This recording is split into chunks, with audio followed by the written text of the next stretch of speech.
Personne qui était médecin dans ma famille, personne qui était infirmière ou qui avait un métier proche de la médecine. J'ai décidé à l'âge de 17 ans de devenir médecin, mais je ne sais pas très bien les raisons profondes. Plus exactement, je les ai découvertes tardivement. Je dirais pour rire un peu que je croyais que je n'étais incapable de faire un autre métier. Mais plus sérieusement, je crois que j'ai été, à mon insu, frappé par une personnalité, celle du médecin qui me soignait quand j'étais enfant, car j'ai été longtemps malade.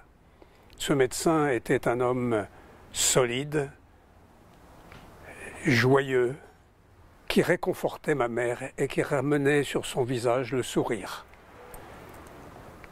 C'était un homme qui avait des activités qui n'étaient pas exclusivement médicales, il faisait en particulier du théâtre. Et avec l'argent qu'il récoltait avec ce théâtre amateur, avec sa femme, avec des amis, il récoltait de l'argent pour aider des enfants poliomyélétiques. C'était dans les années 40, la fin des années 40. Et je suis convaincu que cela, plus le fait d'avoir assisté à la mort de mon grand-père à la demande de celui-ci, il est mort d'ailleurs d'urémie chronique, un mal de Bright absolument typique. Je pense que ces deux personnes ont contribué à me donner envie de devenir médecin. Et je n'ai jamais regretté ce choix, jamais. Et la néphrologie ? La néphrologie, je la dois un peu à ce premier grand-père, dont je vais vous dire un mot, et à ma grand-mère maternelle. Mon grand-père paternel est donc mort d'urémie. J'ai reconstitué cela parce que j'avais 13 ans. Il a souhaité que je sois présent. Il m'a béni avant de mourir. Mais je ne peux pas ne pas me souvenir de son visage que je connaissais, que j'aimais beaucoup, qui était devenu tout blanc, avec des taches pourpres et une espèce de poudre. Il avait des tressautements musculaires et il avait un coma dans lequel il s'enfonçait et dont il ressortait. Et cette respiration bizarre, faite de haut et de bas, que nous appelons Cheyne-Stokes.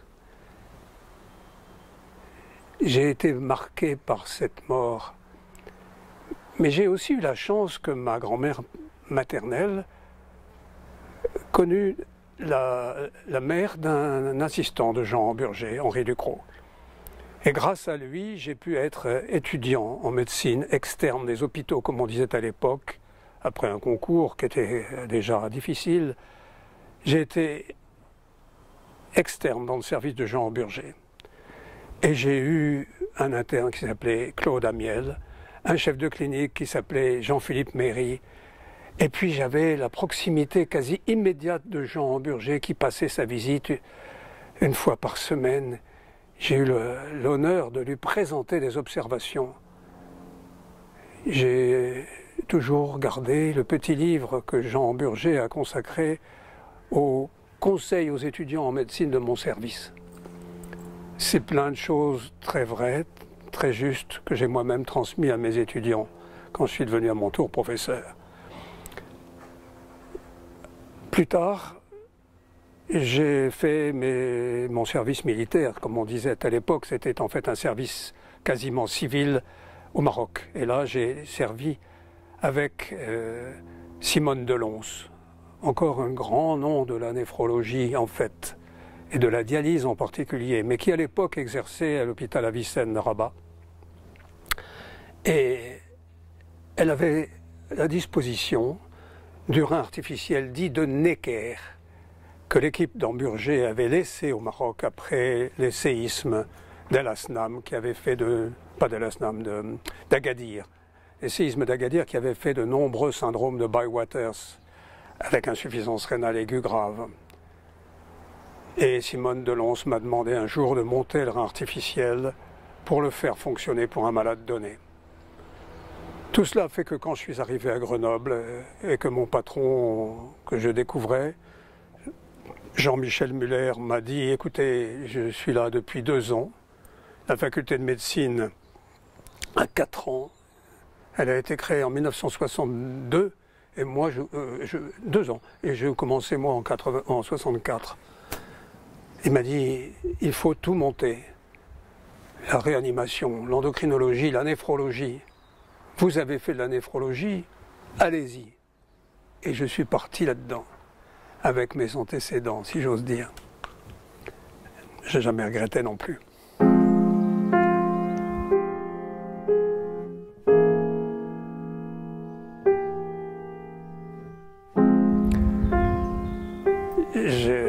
J'ai évoqué des maîtres très proches, c'est-à-dire juste l'âge au-dessus du mien.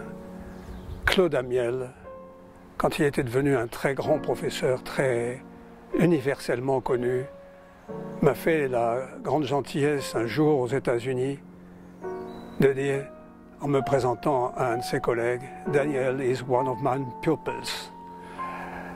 J'étais très heureux car vraiment Claude m'a beaucoup appris en clinique alors que ça a été un très grand chercheur. Jean-Philippe Méry aussi, j'ai été très proche de lui. J'ai aussi beaucoup de reconnaissance vis-à-vis de personnes qui sont un peu plus âgées que moi, comme Claude Jacobs par exemple, qui à certains égards, bien que je n'ai jamais travaillé dans un hôpital avec lui, a été un de mes maîtres. Je pense aussi aux maîtres plus anciens. Par exemple, M. Morin, qui était un grand interniste parisien. Mais je dois d'abord vous citer mon maître grenoblois, Jean-Michel Muller, qui est malheureusement mort trop vite en 1976 en montagne.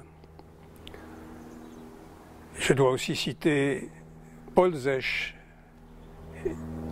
Guy Laurent, Jules Trégère, dans le service de qui j'ai fait un semestre d'internat. On ne pouvait pas faire de la néphrologie à Grenoble si on n'avait pas des bons liens avec les amis lyonnais. La proximité de 100 km était capitale. C'était très peu et c'était beaucoup, mais c'était indispensable de travailler en bonne entente.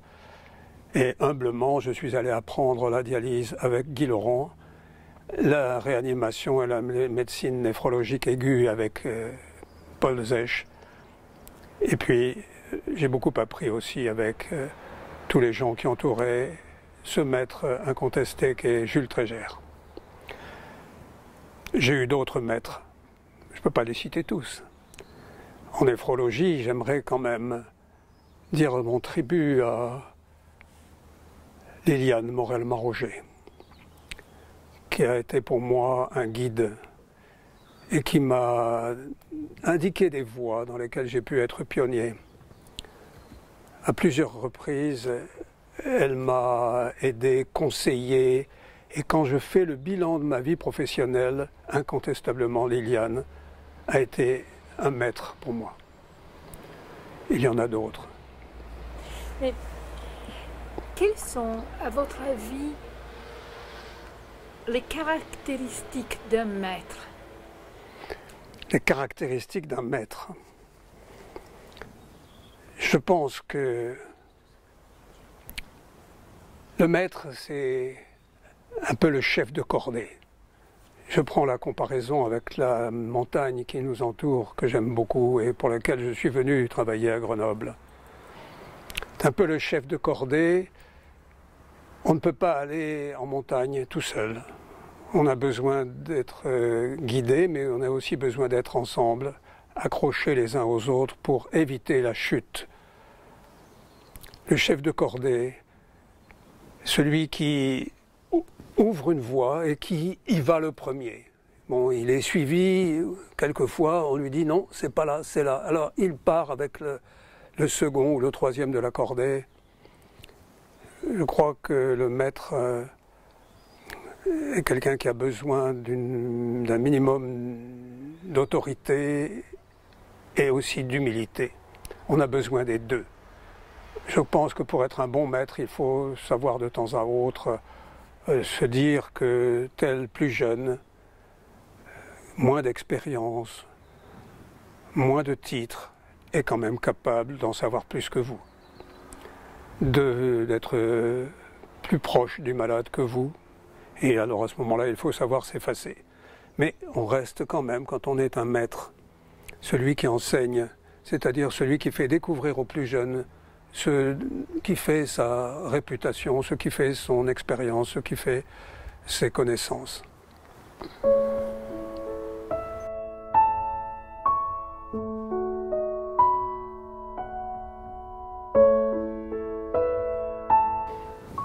Ça n'est pas à moi de dire si j'ai été un maître satisfaisant ou pas. Je sais que j'ai pris mon rôle au sérieux. J'ai essayé tout au long de ma vie, mais dès le début, des moments où j'ai choisi de devenir néphrologue, d'ouvrir le maximum de pistes pour que des suiveurs, des suivants, des élèves, des plus jeunes puissent trouver leur équilibre au service de cette discipline fantastique qu'est la néphrologie. J'ai essayé de montrer à chacun que la néphrologie, ça n'est pas simplement la dialyse, ça n'est pas simplement la transplantation, ça n'est pas simplement la biopsie rénale.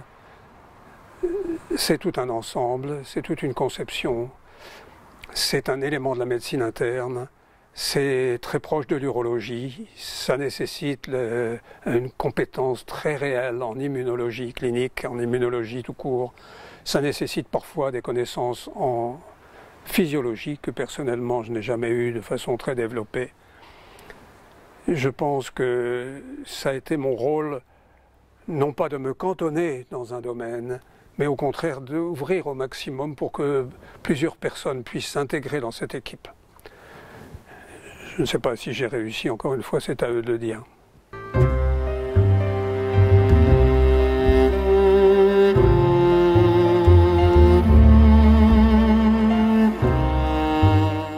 On peut raconter les dates. Effectivement, il y a comme des petits drapeaux. La première pose de Chinte avec Guy Laurent, ça se passait à l'hôpital de Grenoble, dans le tout nouveau service de réanimation de Jean-Michel Muller. À la suite a été réalisée la première dialyse, la première séance de dialyse chronique. C'est une grande date, septembre 1967.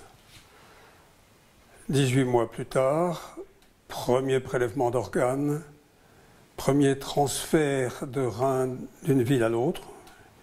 J'étais dans l'ambulance qui a emmené le rein qui était destiné à une équipe lyonnaise, l'équipe de monsieur Trégère. Et puis la première greffe à Grenoble aussi, la même date, avril 69. Je pourrais, comme ça, citer plusieurs petites dates. Je peux dire que dans ma propre vie, il m'est arrivé une chose importante, c'est que le service ayant été monté, chacun ayant sa place, j'avais travaillé personnellement et avec les gens de l'équipe sur des sujets relativement nouveaux. Nous étions effectivement peut-être un peu pionniers.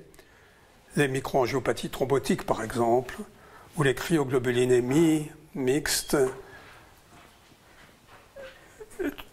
J'étais arrivé, me semblait-il, en 1985, une sorte de plateau. Les publications étaient faites, où il y avait de très grosses difficultés pour aller plus loin, donc on ne savait pas très bien comment on pouvait faire pour progresser.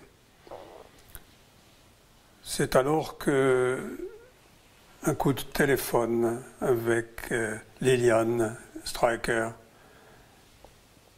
m'a fait prendre conscience du fait que j'avais besoin de couper et de voir autrement, autre chose ailleurs.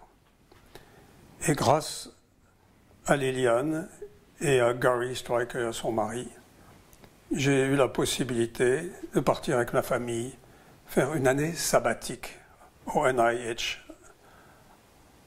à Washington.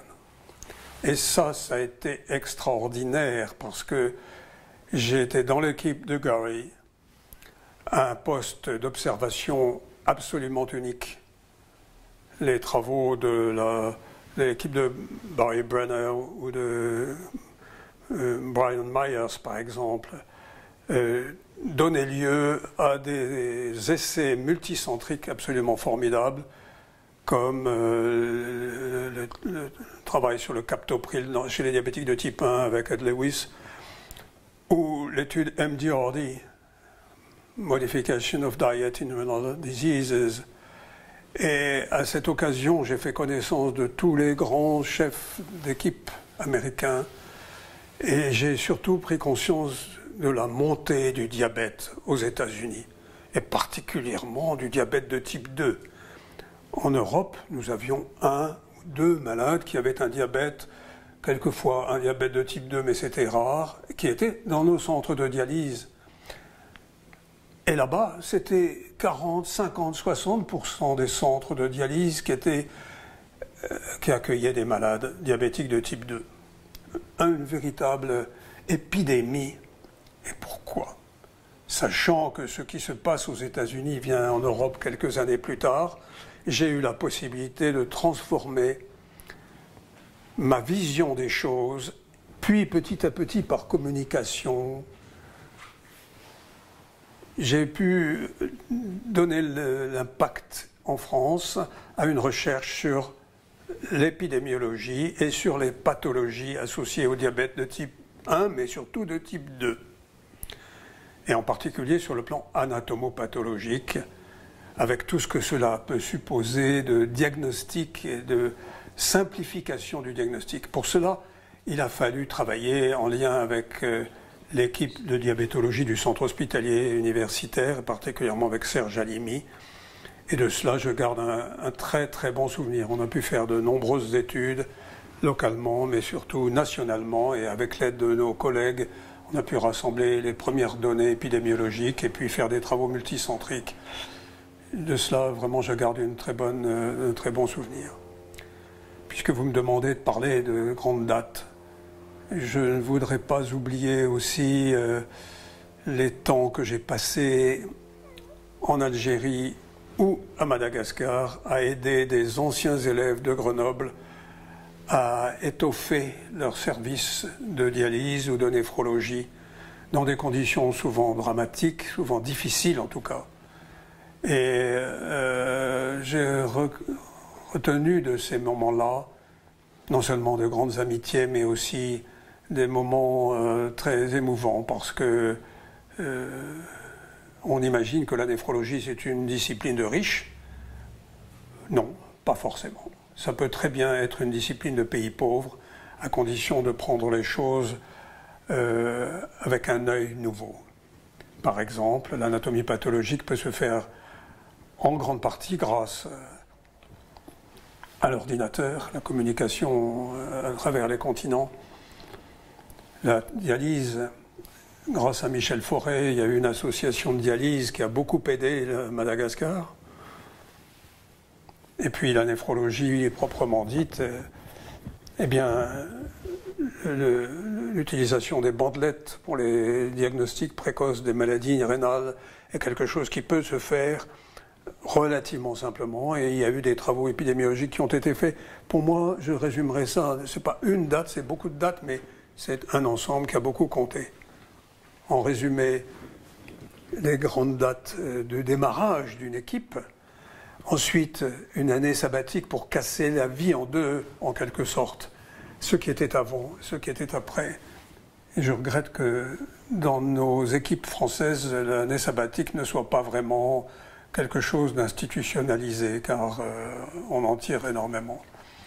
Et puis aussi ce qui s'est passé après, dont je voudrais vous parler aussi d'une autre façon, c'est-à-dire ce qui m'est arrivé comme responsabilité nouvelle au sein de l'Europe, mais surtout à la Société de néphrologie.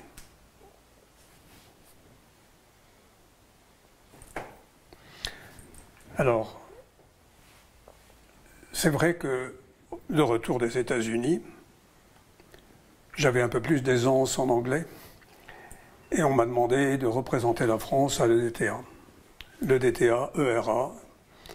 Bien, j'ai fait mon boulot et entre autres j'ai accepté une mission très particulière qui était d'inspecter le Registry qui était à Londres. Si j'ai eu cette mission, c'est parce que j'étais associé à un professeur de biomathématiques grenoblois. Nous avons fait une étude critique du fonctionnement de Registry. Nous avons constaté qu'il y avait besoin de beaucoup d'améliorations. Et entre autres, nous avons proposé la constitution d'un bureau fait de néphrologues et de biomathématiciens, et si possible de néphrologues qui étaient biomathématiciens eux-mêmes. C'est ainsi que Paul Landais de Necker a été membre de ce conseil. Mais cela n'a pas suffi. Aussi, quand je suis devenu président de la société, j'ai utilisé mon expérience pour faire une partie de propositions dans ce qui allait être ma tâche. J'ai été élu président en fin 93, pour 2 ans. Et le hasard a fait que je me trouve confronté, que la société se trouve confrontée avec une véritable crise. Comme souvent, ce n'est pas quelqu'un de la famille qui a dit il y a crise, c'est venu de l'extérieur. Et l'extérieur, ça n'était pas n'importe qui, c'était le ministre de la Santé. C'était à l'époque Simone Veil. Et elle a dit, la dialyse coûte à la France 10 milliards de francs, c'est beaucoup trop. Je voudrais rencontrer le président de la Société de néphrologie pour lui demander de me faire des propositions pour faire 1 milliard d'économies. Je ne suis bien sûr pas allé seul au bureau de la ministre. J'étais accompagné par Charles Mion, qui était président de la toute nouvelle société francophone de dialyse, par Claude Jacobs, qui était le responsable du registre français. J'ai été accompagné par Françoise Mignon, qui était présidente de l'ORA et qui était secrétaire générale de la société. Nous avons été tous les 4 reçus par le secrétaire général qui nous a transmis le message de Madame Veil. Cette préoccupation économique du ministre de la Santé s'ajoutait à d'autres préoccupations. Il y avait au sein de la communauté des divisions. Les dialyseurs d'un côté, les transplanteurs de l'autre. Ces derniers voulaient créer une société de transplantologie et même une discipline de transplantologie. La prévention semblait ne pas exister encore. Les personnels adjoints, infirmières, psychologues, tout ça n'existait pas, ou tout au moins n'était pas reconnu. Et les divisions, ça éloigne les jeunes. Nous avions donc un gros problème de recrutement. Les internes n'étaient plus attirés par la néphrologie. Alors, que faire? Nous avons beaucoup réfléchi et grâce à Sanesco et en particulier à Jean de Carbasdoué qui était un ancien directeur des hôpitaux et qui dirigeait cette société de conseil en matière de coût de la santé, nous avons lancé une opération qui s'intitule IRC 2000. IRC 2000, insuffisance rénale chronique pour l'an 2000. Nous étions en 1994. Et nous avons rédigé un livre qui s'appelle le livre blanc de la néphrologie. Je ne vais évidemment pas vous raconter tout le livre blanc, mais je peux dire que il s'est terminé sur sur 12 recommandations, dont la première était la nécessité de créer un seul et unique registre des dialysés et des transplantés, et même de ceux qui n'étaient pas encore traités pour une insuffisance rénale terminale. Registre qui se voulait aussi à incidence épidémiologique. C'est-à-dire que l'on puisse tirer de ce registre non seulement des informations sur le nombre des malades dans les différentes formes de dialyse, le nombre de malades transplantés, les échecs de transplantation, mais aussi l'étiologie des différentes néphropathies. Et puis nous y avons rajouté un chapitre supplémentaire qui était le poids médical de chaque malade, c'est-à-dire essayer de trouver une échelle qui permette de mesurer l'impact en termes de coûts de santé des nécessités du traitement. Besoin d'une infirmière ou pas, autodialyse ou pas, et ainsi de suite. Je pense que, joint à d'autres recommandations sur lesquelles je vais passer, mais qui avaient quand même pour but essentiel de faire réfléchir tous les néphrologues, nous avons aussi eu un colloque axé sur les jeunes, qui s'intitulait « Des nouveaux métiers pour la néphrologie ». On avait d'ailleurs invité un membre suisse, un membre belge, un membre italien, qui s'appelait Beppe Piccoli. Tout cela a été fait avec l'aide d'un groupe de pilotage. Nous étions 11. On a demandé leur expertise à 43 néphrologues et à 20 personnes extérieures à la néphrologie, mais touchées par la néphrologie à un titre ou à un autre, chercheurs, patients,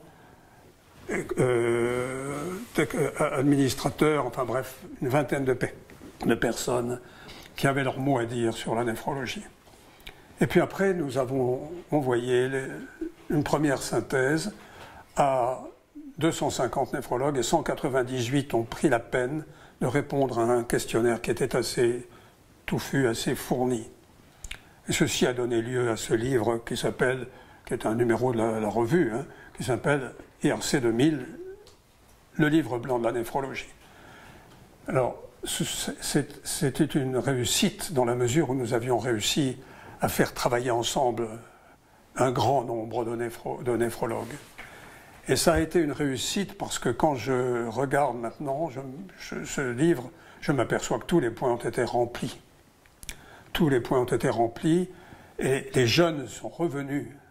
Il y a maintenant beaucoup d'internes en néphrologie, beaucoup de jeunes qui ont envie de faire cette discipline médicale.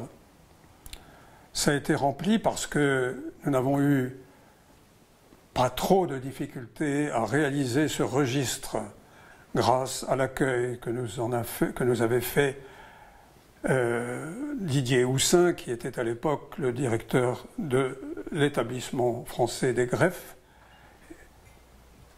Et les néphrologues, qu'ils soient transplanteurs ou dialyseurs, ont finalement accepté peu à peu, grâce à des coordonnateurs régionaux, de fournir leurs informations, et c'est devenu un grand outil d'évaluation de l'état de santé de la population en termes rénal. Et grâce, encore, dernier volet, à l'épidémiologie avec Bénédicte Stingel, nous avons des informations épidémiologiques sur cet ensemble néphrologique. Et tout cela a été chapeauté par Paul Landais. Il avait une formation personnelle, une formation à l'EDTA, et il a assumé remarquablement cette direction de ce réseau épidémiologique d'information en néphrologie. Ça a été une très grande aventure. Et bon, même, tout le monde n'a peut-être pas été complètement d'accord, mais j'ai ressenti une grande satisfaction d'avoir pu mener à terme ce projet-là.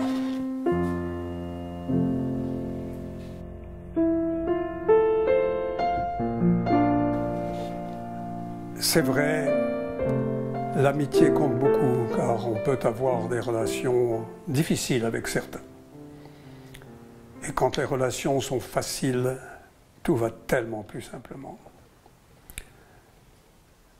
J'ai eu 2 ou 3 solides adversaires, pour ne pas dire ennemis, qui m'ont embêté, qui m'ont gêné, qui ont gêné non pas moi-même, ça importe peu, mais la discipline. Ne serait-ce que par exemple pour la place dans un hôpital qui est toujours trop petit, ou pour des postes, pour des choses comme ça. Et à chaque fois qu'on a eu des liens amicaux avec quelqu'un, les choses se sont tellement bien arrangées. J'ai évoqué tout à l'heure la nécessité de travailler en lien avec les urologues. Eh bien, je m'étais lié d'amitié avec un maître, Michel Revol, et avec son élève, Gilbert Faure.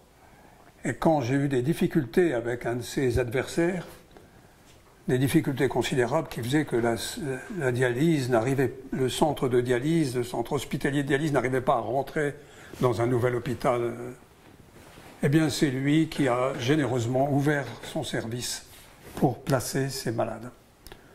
J'avais trouvé que la part de l'amitié était considérable là-dedans. Bien sûr, le temps est passé et les amitiés se sont un peu distendues. Mais quand j'ai la chance de retrouver quelqu'un avec qui j'ai bien travaillé dans le temps, je suis heureux d'échanger avec lui quelques souvenirs, éventuellement un bon repas, de plaisanter aussi, et de nous souvenir de nos difficultés et des choses moins bonnes, mais que nous avons surmontées. Un message comme celui de Dario Rocatello me fait un plaisir fou. Merci. J'ai eu des amitiés à Grenoble, à Paris. Ces amitiés parisiennes, c'était des amitiés d'étudiants. Elles ont énormément compté dans les relations que j'ai pu avoir dans les équipes de M. Richet, de M. Legrain, de M. Hamburger. Par exemple, Françoise Mignon. Nous avons été tout proches en première année de médecine et nous n'avons jamais cessé de rester en contact l'un avec l'autre, encore cette année, même si moi je ne puis plus participer au congrès. Donc l'amitié compte. L'amitié est un booster, l'amitié est un enzyme. Elle permet de réaliser des choses qu'on n'aurait pas réalisées s'il n'y avait pas ces amitiés. Et je pense que dans ce que j'ai pu faire à Grenoble, les amitiés grenobloises ont compté, mais mes amitiés parisiennes ont beaucoup compté. Plus les amis sont anciens et meilleurs ils sont, comme le bon vin.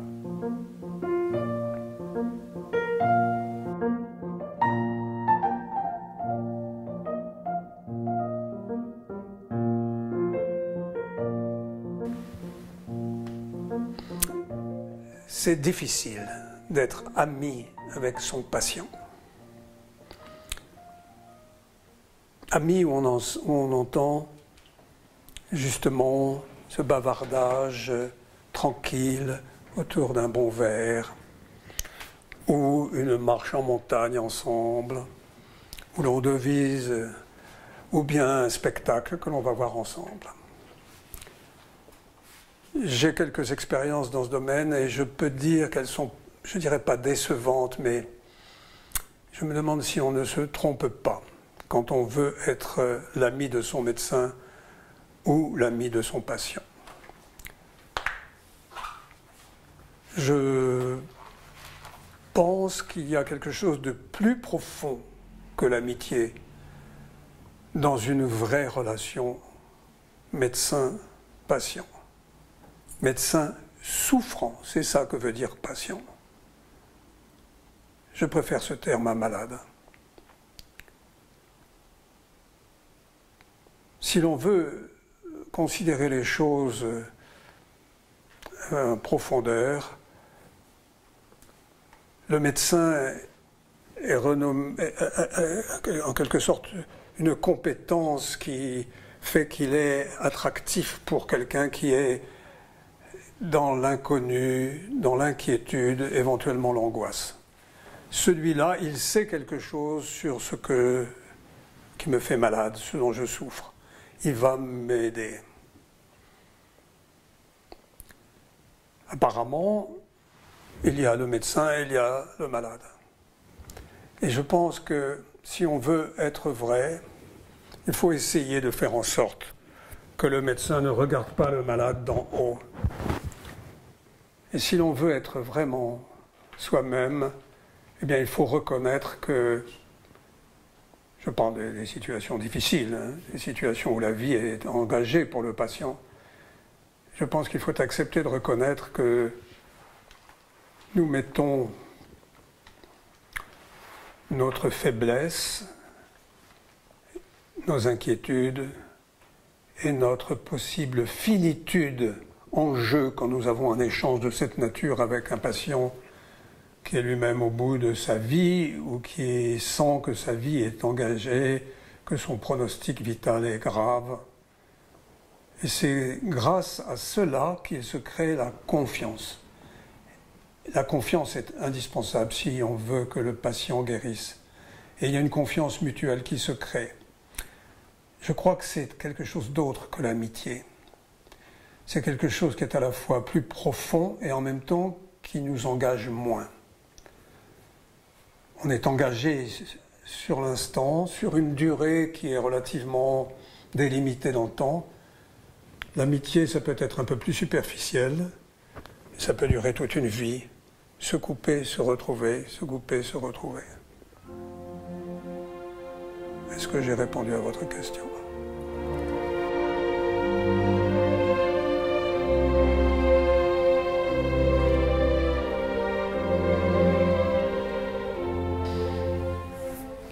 Ça, c'est la montagne. La montagne, c'est toujours aller vers le haut et surmonter des difficultés. García Márquez, un superbe écrivain colombien, écrit quelque part « Tout le monde aimerait bien être sur le sommet de la montagne sans réaliser que ce qui compte, ce qui donne du bonheur, c'est la façon dont on va l'escalader. » Escalader, ça veut dire surmonter des difficultés. D'abord, jamais tout seul, très rarement tout seul, la plupart du temps ensemble, à plusieurs. Surmonter des difficultés, oui, bien sûr. Il y en a eu des quantités, mais des quantités. Je dirais que la vie est faite de difficultés à surmonter, en néphrologie comme ailleurs. Je vous ai raconté l'histoire de ce livre blanc de la néphrologie, de cette crise dont les gens ne voulaient pas prendre conscience, mais qui était évidente, caractérisée par le fait que nous n'attirions plus personne. Les jeunes ne voulaient plus venir en néphrologie. Eh bien, il a fallu surmonter. Mais ce n'est pas un bonhomme tout seul qui a surmonté. Il a fallu s'unir. Et il a fallu, c'est étonnant quand même, qu'un ministre nous demande de nous reconsidérer, de réanalyser la situation pour faire des propositions. Et c'est ça qui a permis de surmonter l'obstacle. Un obstacle qui n'était pas bien identifié. Si on ne sait pas, c'est là qu'il faut passer, ou là, on part n'importe où et on se perd. Il faut identifier l'obstacle avant de trancher entre deux chemins et deux manières de le franchir.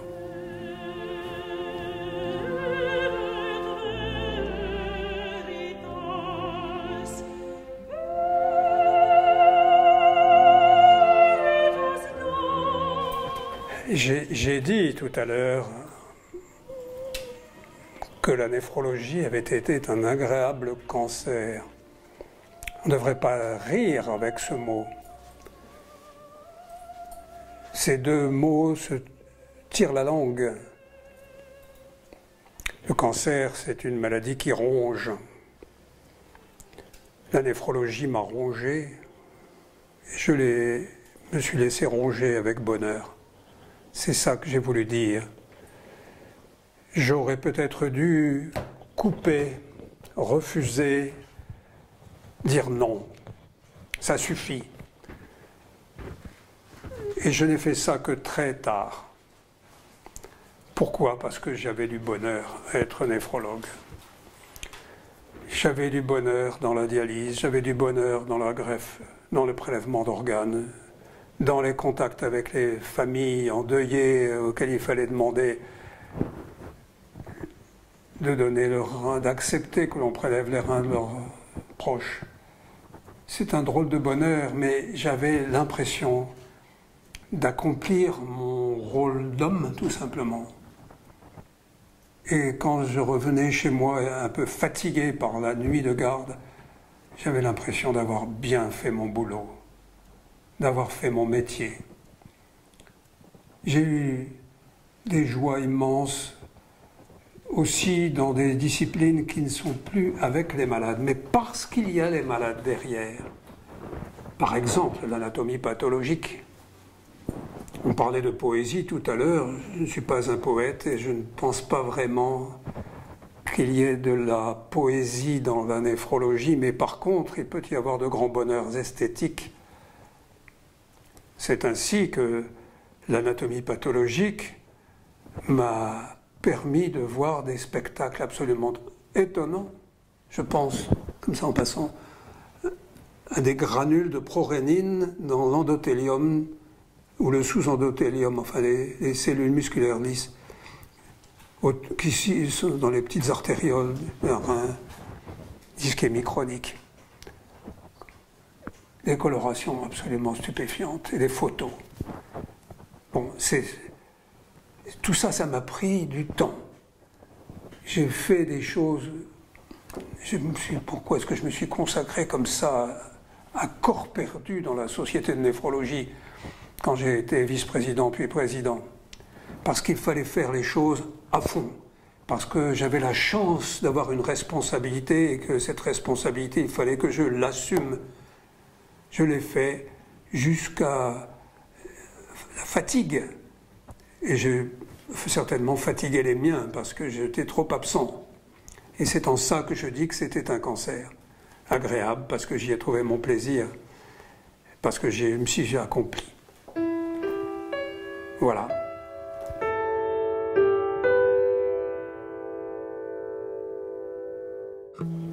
Je reçois toujours les mails de la Société de néphrologie, je reçois le journal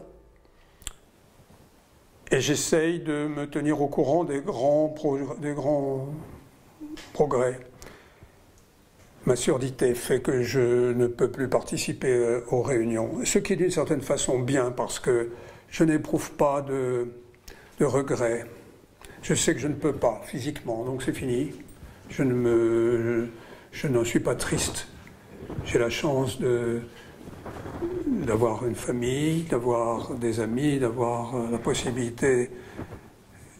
Malheureusement, pendant quelques années, je n'ai pas pu, mais maintenant je peux à nouveau marcher.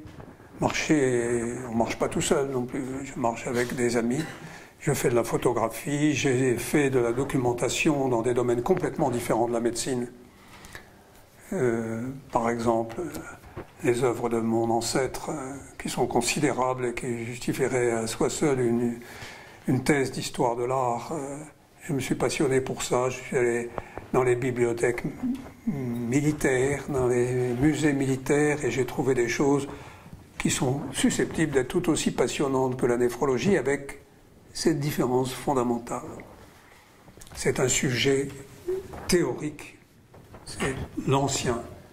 Tous les gens qui ont figuré sur les tableaux ou qui les ont faits sont morts depuis longtemps. La néphrologie, c'est actuel. Ce sont encore des malades. Ce sont des malades vivants. Ce sont des médecins, des infirmières, des psychologues, des kinésithérapeutes qui s'intéressent à des malades néphrologiques, et ça, c'est toujours vivant. Et j'éprouve un vrai plaisir quand quelqu'un de nos amis nous demande « Dis donc, j'ai un problème rénal, qu'est-ce que tu en penses ?» Alors ça me fait plaisir. Ou bien « Mon petit-fils a un problème rénal à Lille, à qui me conseillerais-tu de m'adresser pour lui ?» Alors là, je suis content, j'ai l'impression d'avoir encore une petite utilité. Mais pour répondre aussi clairement que possible, la page est tournée. La passion s'est éteinte. Et je ne le regrette pas.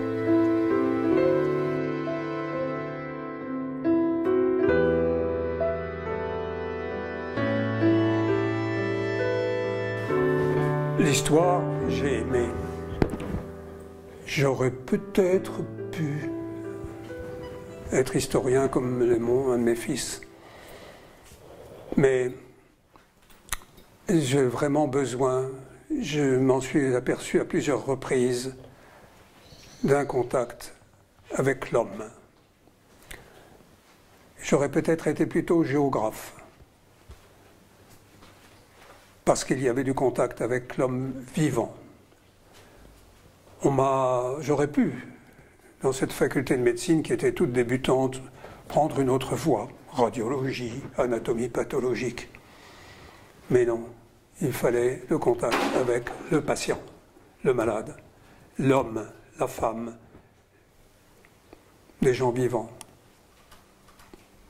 On m'interroge encore sur un problème qui nous touche tous, la mort. L'euthanasie active-passive. On me demande mon avis. Oh, c'est dans des cercles restreints, c'est entre amis, mais toi qui es médecin, qu'est-ce que tu en penses? On ne me demande pas une opinion de savant, ou même plus, on me l'a demandé dans le passé, mais plus de médecin proprement dit. Mais on sait que j'ai un grand intérêt pour ce sujet-là. Je ne sais plus si j'ai répondu à votre question ou pas. Et qu'est-ce que vous pensez de la fin de la vie?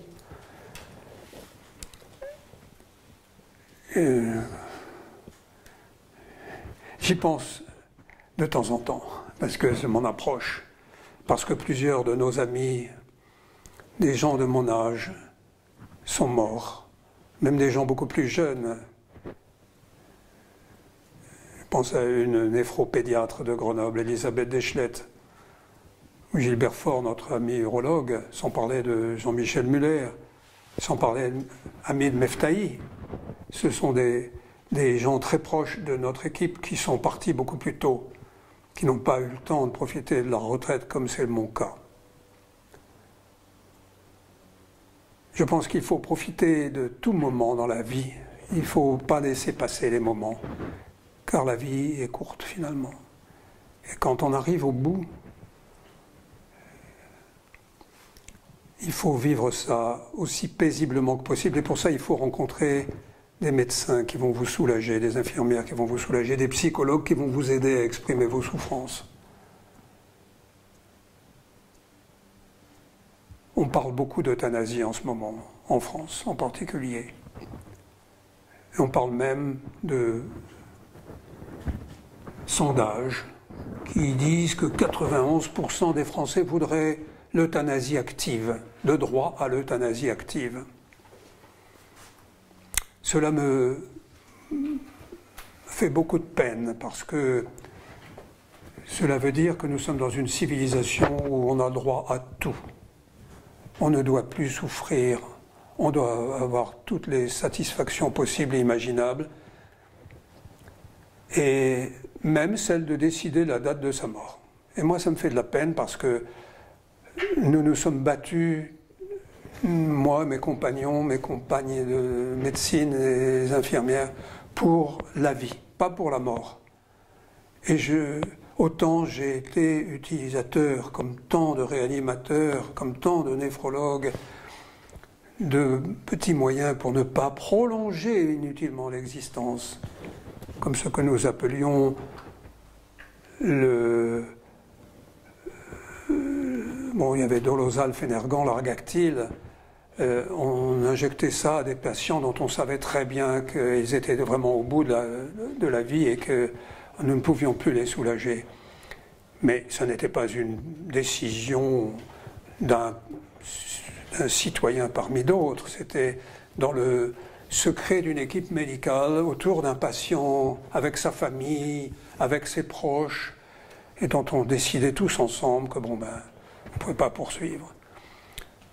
J'espère qu'il va y avoir une reprise et que l'on va améliorer peut-être un peu la loi Leonetti, mais qui, à mon avis, suffit largement pour régler le problème de la quasi-totalité de ceux qui souhaitent mourir plus vite c'est-à-dire, en fait, les aider jusqu'au bout. Pour ça, il faut un certain nombre de moyens, mais je pense aussi qu'il faudrait surtout que les professionnels se prennent en main, les familles se prennent en main et qu'on n'attende pas que tout tombe du gouvernement. Si nous avions attendu, nous les débutants, nous les pionniers, que le gouvernement nous tienne la main, nous n'aurions jamais rien fait.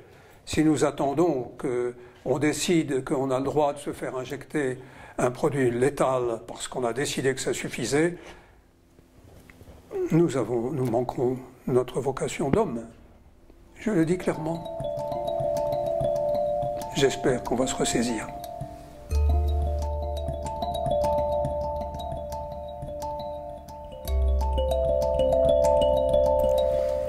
Bon, je vais commencer par une histoire de médecin. L'histoire d'une amitié. En 1968, ou 67 peut-être, le professeur Muller m'a chargé de réunir une équipe de 15 étudiants en médecine, 15 externes, pour prendre des gardes dans son tout nouveau service de réanimation. On avait mis des affiches, on avait bien dit il y a 15 qui seront pris et il y a une rémunération de temps. Je ne me souviens plus combien par garde. Évidemment, il y avait 70 ou 75 étudiants qui souhaitaient prendre des gardes. Alors, je ne me souviens plus quel était le critère, mais ce que je sais, c'est qu'on a dressé une liste de 15 personnes. Et puis j'ai dit, c'est fini maintenant, j'ai 15 personnes, allez, tout le monde s'en va parce que la liste est pleine. Ils sont partis plus ou moins tristes, bon, ils étaient contents s'ils étaient pris sur la liste, tout le monde est parti. Et voilà qu'arrive un bonhomme qui monte l'escalier en courant avec un grand sourire comme ça. Je viens pour m'inscrire pour les gardes d'externe. C'est trop tard. Désolé. Et au lieu de prendre une mine triste, il se met à rire. Je viens d'être papa. C'était merveilleux. J'ai besoin de gagner un peu d'argent. Alors il y a eu 16 étudiants pour prendre les gardes. Cet étudiant-là s'appelait Hamid Meftahi. Il a été notre premier collaborateur. Il a été un grand ami tout au long de son existence qui s'est malheureusement terminé avant terme en 2002. Il a été avec Michel Forêt, un des animateurs de l'Aqueduc, et il a été, si j'ose dire, le papa de l'autodialyse à Grenoble, qui a été aussi une des premières en France à avoir une importance, une envergure aussi grande qu'on a pu le connaître.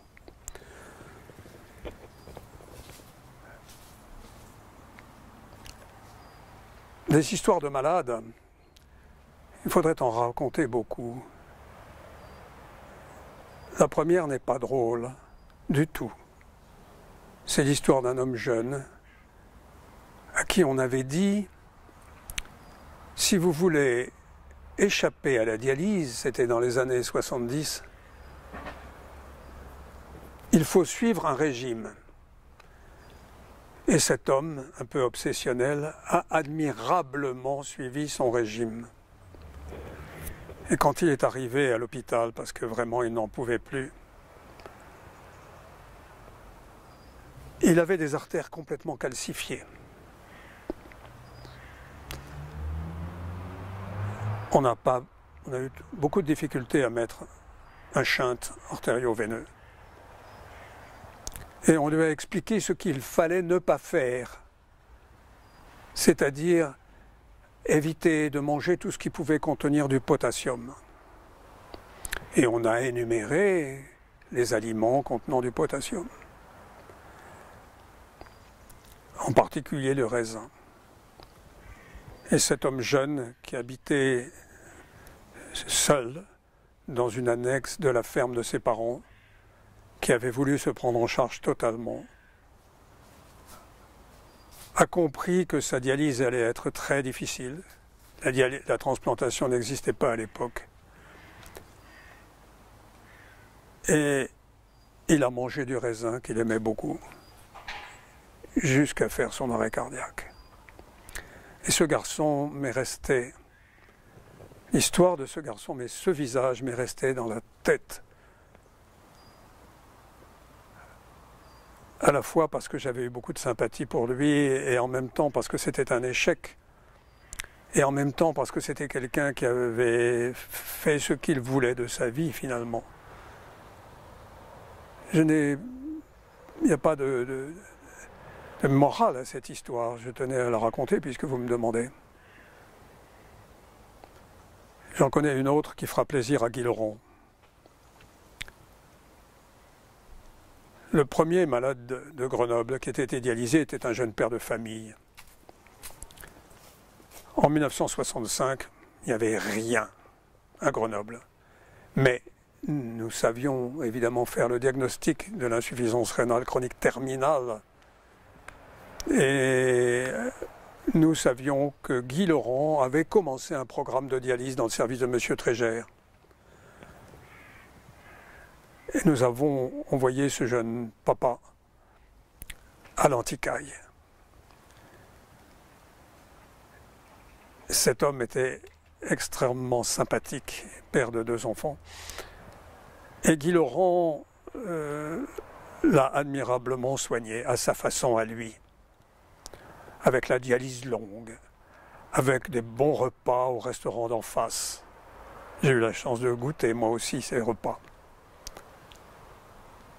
Et puis en 1967, quand nous avons commencé à refaire un petit programme de dialyse qui a très vite augmenté, eh bien cet homme qui habitait le plateau de la Mure, c'est-à-dire à près de 3 heures d'ambulance de Lyon, a évidemment demandé à venir être dialysé à Grenoble. Il l'a été. Il a été dialysé pendant 9 ans. Il n'a pas voulu être greffé. Il a fini par mourir. Mais ça a été une des personnalités les plus attachantes qui soit. Il a été le premier président de l'association des insuffisants rénaux de Grenoble. C'était un homme dont le surnom donné par Guy résume bien la situation. Il le surnommait le sanglier. Un fonceur joyeux, heureux de vivre, et qui a admirablement assumé son insuffisance rénale jusqu'au bout. Mais des histoires de malades, je peux vous en raconter beaucoup. Je crois qu'il faut s'arrêter. C'est pas toujours des histoires très drôles, hein, parce que l'insuffisance rénale, c'est pas toujours très drôle. Hein.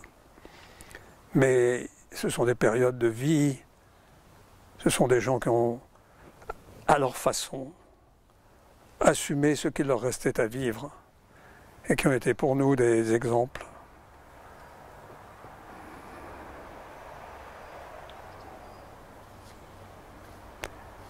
J'ai envie un jour d'écrire l'histoire de ces malades, mais autrement, pas comme on l'a écrit, comme une observation médicale, un peu comme je viens de le faire. Peut-être que je le ferai un jour.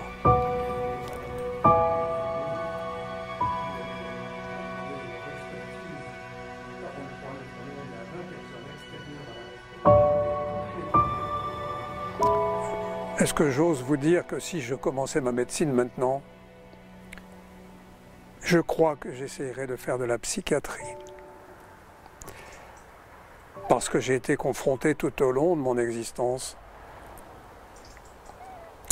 de médecin, à la souffrance psychiatrique des patients insuffisants rénaux, mais aussi d'autres.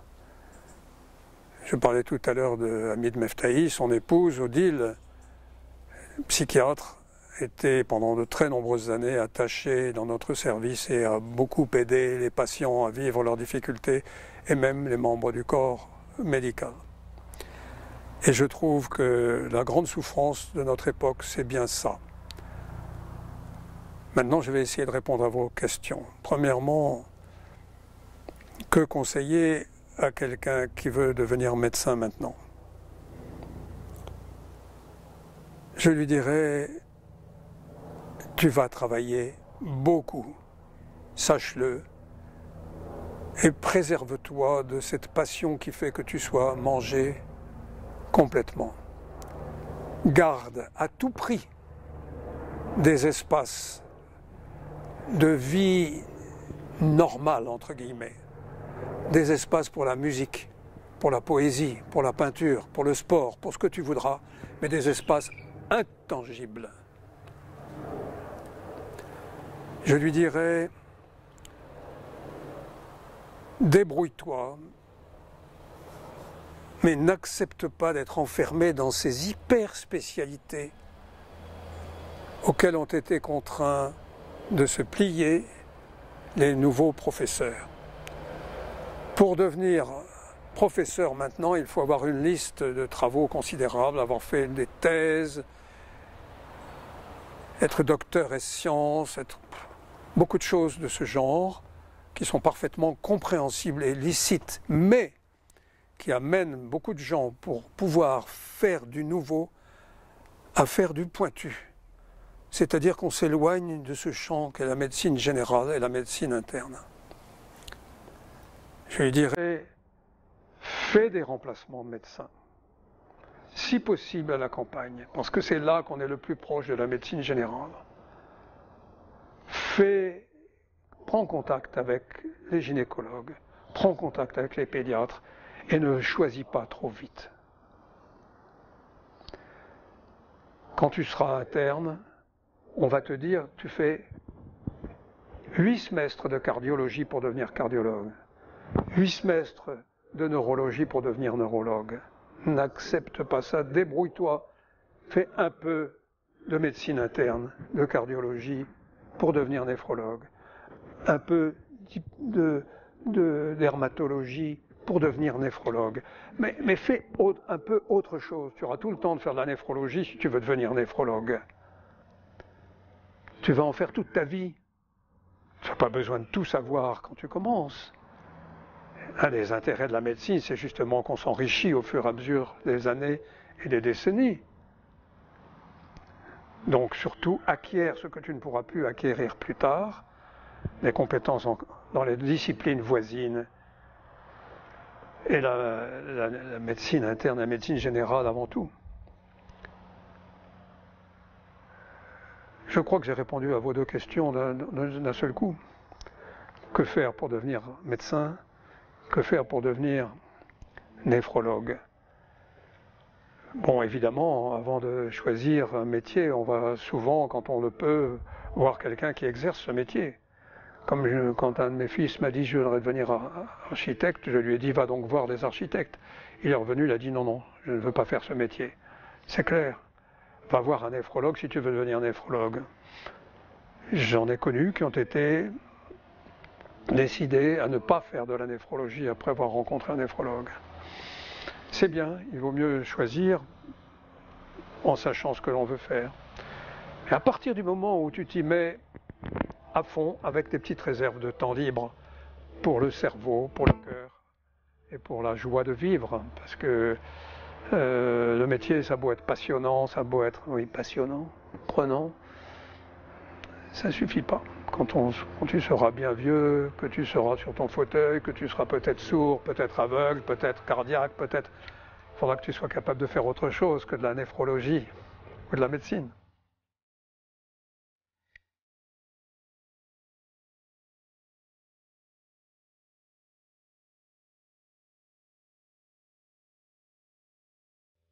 Ben, je vais vous dire merci à tous les 3. Je trouve que votre œuvre, qui consiste à interroger, à filmer des anciens, vous les avez appelés pionniers, c'est sympathique. C'est plus que sympathique, c'est probablement utile.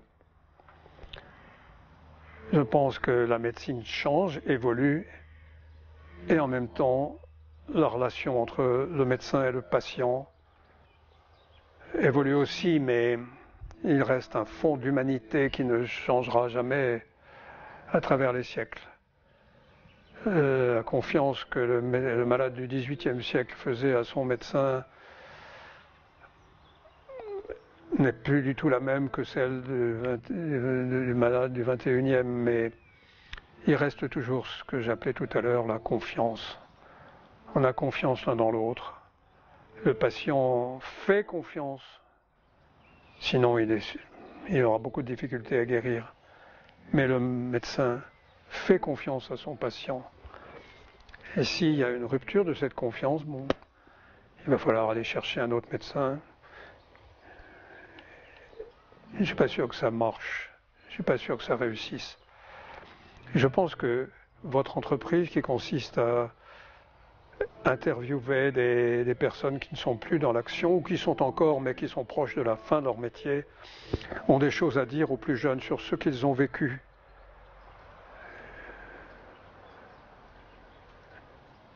Et ce qu'il y a de particulier à notre discipline, c'est qu'il est très très difficile d'être néphrologue tout seul.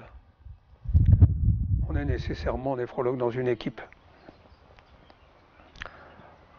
On ne peut pas faire de la néphrologie dans un petit coin, dans un bureau.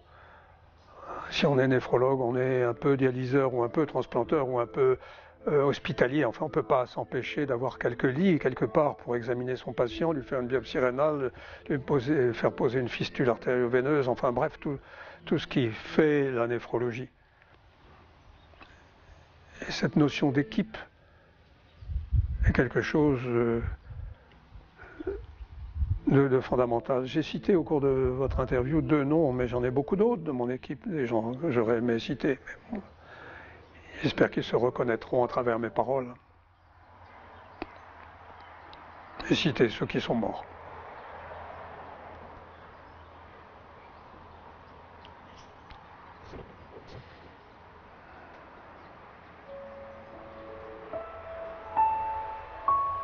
Ça suffit? Bien. Merci.